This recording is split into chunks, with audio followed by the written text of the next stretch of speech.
Salam sejahtera untuk kita semua. Pelajaran Sekolah Sahabat dengan tema utama Surat Efesus.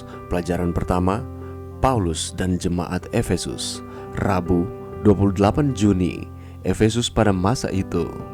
Bagaimanakah Paulus memulai dan mengakhiri suratnya kepada orang percaya di Efesus? Apakah yang kita pelajari tentang kerinduan Paulus yang terbesar bagi mereka? Pada permulaan suratnya, Paulus mengidentifikasikan dirinya sebagai penulis. Mendekati pertengahan surat, Paulus kembali mengidentifikasi dirinya dengan menyebutkan namanya, memanggil dirinya orang yang dipenjarakan karena Kristus Yesus untuk kamu, orang-orang yang tidak mengenal Allah, yang memperkenalkan suatu refleksi pribadi yang pekerjaannya sebagai seorang rasul. Mendekati akhir dari suratnya, kembali dia merujuk dirinya sebagai utusan yang dipenjarakan dan memberikan kesimpulan dengan pesan-pesan pribadi. Sementara beberapa ahli menolak bahwa surat Efesus ditulis oleh Paulus, adalah penting untuk memperhatikan bahwa epistel itu jelas menyebutkan Paulus sebagai penulisnya. Sebagian besar orang Kristen menerima dan percaya bahwa Paulus adalah penulisnya. Bagaimanakah Paulus khawatir sehubungan pengaruh penahanannya terhadap orang percaya di Efesus? Kitab Efesus kelihatannya memiliki kesamaan waktu dan keadaan dengan surat-surat lain yang Paulus tulis dari penjara, seperti Kolose dan Filemon. Juga, pertimbangkan waktu yang telah berlalu sejak pelayanan Paulus di Efesus. Paulus kemungkinan menulis surat kepada jemaat Efesus selagi berada di dalam penjara di Roma sekitar tahun 62 Masehi. Dalam surat Efesus, Paulus memberikan beberapa hal spesifik sehubungan dengan situasi mereka yang berada di Efesus. Cakupan perhatiannya luas. Dia berbicara tentang jarak waktu yang besar, dimulai dengan keputusan yang dibuat Allah sebelum dunia dijadikan, dan merefleksikan secara luas tentang tema keselamatan Allah yang ditawarkan di dalam Kristus.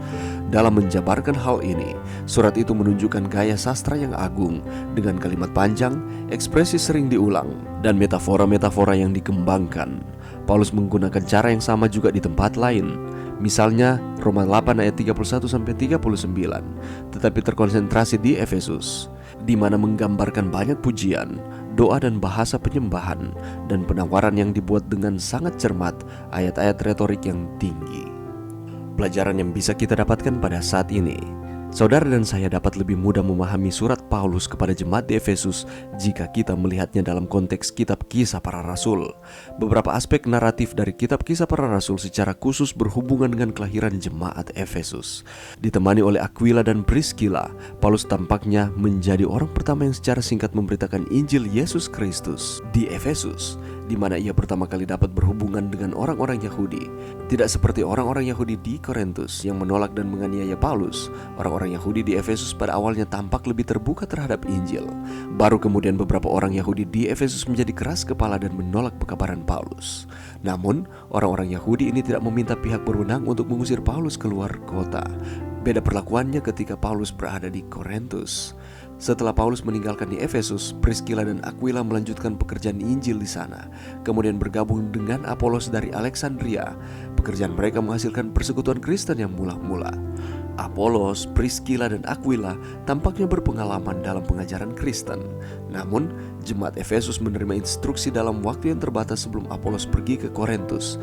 Mungkin karena alasan ini, murid-murid Efesus memiliki pemahaman yang terbatas tentang Injil dan tentang kekristenan itu. Para murid di sana bahkan tidak tahu tentang Roh Kudus. Karena alasan ini, ketika Paulus kembali ke Efesus, ia memutuskan untuk menghabiskan lebih banyak waktu di sana dan memberikan fondasi teologis yang kuat kepada jemaat baik di kota maupun di seluruh wilayah Asia Kecil. Oleh karena begitu besarnya perhatian Paulus terhadap jemaat di Efesus ini, walaupun ia di dalam keadaan yang tertekan, ia berada di dalam penjara, dia rindu untuk menyampaikan kabar baik keselamatan kepada jemaat ini, supaya mereka tetap mempertahankan akan iman mereka kepada Tuhan. Dan Paulus menuliskan surat Efesus yang ditujukan kepada jemaat Efesus ketika ia sedang berada dalam penjara.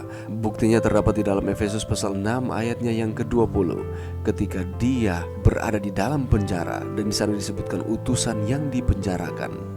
Dan kemungkinan besar Rasul Paulus berada di dalam penjara di Roma sekitar tahun 62 Masehi ketika dia menuliskan surat ini kepada jemaat di Efesus, supaya mereka terus setia kepada Tuhan, berpegang teguh di dalam setiap keadaan yang dialami oleh jemaat itu, tidak terpengaruh dengan ajaran-ajaran yang sedang berkembang yang tidak sesuai dengan firman, dan tetap memfokuskan iman mereka kepada Tuhan. Sebagaimana Rasul Paulus memiliki kerinduan yang besar supaya umat-umat Tuhan yang ada di Efesus terus setia kepada Tuhan, demikian pula dengan kita yang hidup di akhir zaman ini.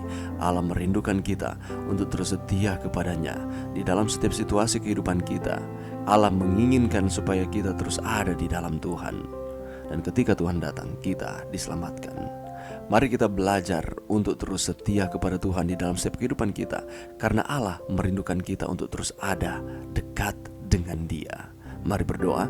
Terima kasih Tuhan atas firman-Mu pada saat ini. Lewat pengalaman dari Rasul Paulus merindukan akan umat-umat Efesus untuk terus setia kepada Tuhan, demikian pula kami yang ada pada saat ini mau terus menyadari bahwa Allah merindukan supaya kami terus ada di dalam Tuhan. Ini doa kami di dalam nama Yesus. Amin.